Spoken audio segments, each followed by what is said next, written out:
Ici, c'est une maison 20e siècle avec un focus lumière, les miroirs, l'art de la table.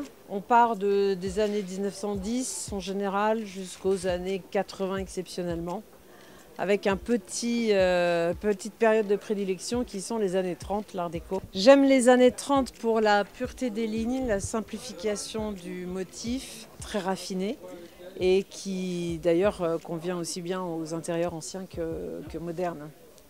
Donc moi j'incorpore l'art déco très facilement dans des intérieurs différents. J'ai toujours aimé les années 20, le Bauhaus ultra pur, les années 30 françaises un peu plus décoratives. J'ai effectivement des clients qui arrivent dans la boutique et puis qui me parlent de leurs besoins. Ça m'arrive d'aller sur place effectivement et d'être force de proposition avec ce que je connais, ce que j'aime. Voilà, donc je transmets éventuellement des idées, effectivement, notamment au niveau luminaire, au niveau déco, au niveau lumière dans la maison. Ouais, parce que c'est vrai que ça fait plus de 10 ans maintenant que je me suis spécialisée dans le luminaire, donc je connais assez bien ce sujet-là. Et j'adore quand un client m'invite chez lui ou me montre des photos et me dit bah voilà, je ne sais pas quoi faire là. Et je suggère, et puis après on voit effectivement ensemble où est-ce qu'on peut faire. Ça c'est super sympa. Oui, et puis évidemment, ça m'arrive de tomber sur des pièces complètement extraordinaires ou du luminaire de Perzel. Ouais, on découvre des choses.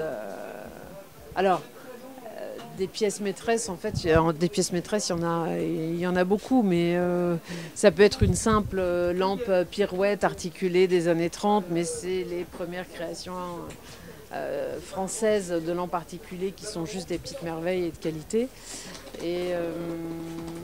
Ou du grand nom de maisons qui existent encore. Le miroir Brault, par exemple, c'est la meilleure qualité de miroir qu'on connaisse.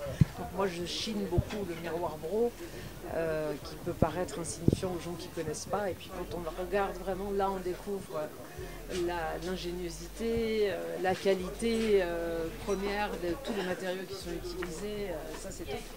Ouais. C'est évident de trouver des belles choses en bon état. Ça, c'est la complexité du métier. Je fais, moi, beaucoup de restauration sur les luminaires. Là, voilà. Le tout, c'est qu'au départ, la pièce ne soit pas trop abîmée. C'est plus juste de la restauration, retrouver éventuellement des pièces, mais il faut qu'au départ, la pièce soit bonne.